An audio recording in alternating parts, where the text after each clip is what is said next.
What are your insights on transparency rules as an AI deployer?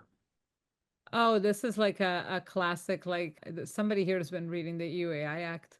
I think when it comes to AI, like I find AI, like our experience with AI, especially recently, is so similar to privacy.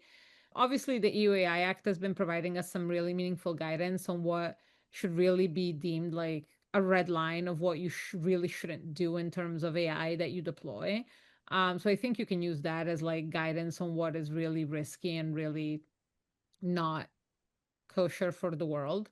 But generally, I've always been of the philosophy that if you provide sufficient transparency and you do your best to explain how the AI works in understandable terms, which is difficult, right? Like it's hard enough to explain tracking technology, let alone AI.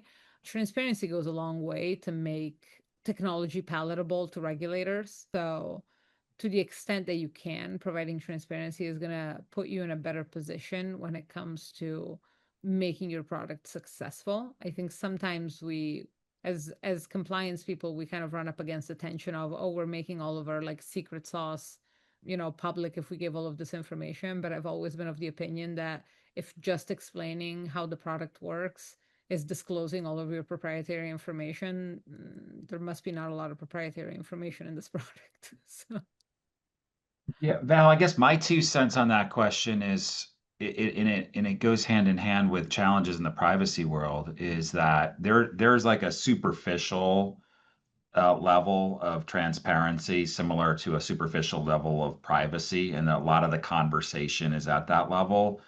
I think what's required for both, and I totally agree with Beatrice, they are hand in glove, is a really deep dive into like the mechanics of how the technology is works and how the data is being used. You have to really get into the merits of it all, and it takes a lot of effort to do that Well, yeah, a lot versus of the practitioners CCPA are says doing this and the that. EUAIX says that. can't stress enough how important it is to use like layered approaches to do that. Like you can Yes. slap like a 75-page document in someone's face. Yeah. Go like, no, seriously, like in steps. Like here's like a high level description of how it works. Do you want more information? Here's more information if you want it. Because if you just give them the whole thing, they'll stop 2 sentences in and now you failed altogether.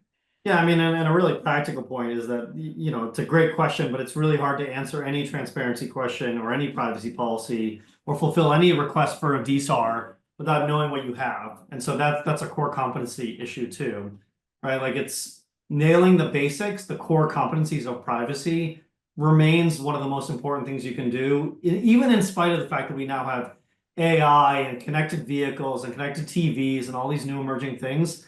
If you don't have a data map, if you can't fulfill a DSAR, if you can't fulfill a opt out of tracking, like you're gonna have a bad time. And that doesn't change with this stuff. If anything, it makes it even more important that you do a good job at those sort of baseline core competencies.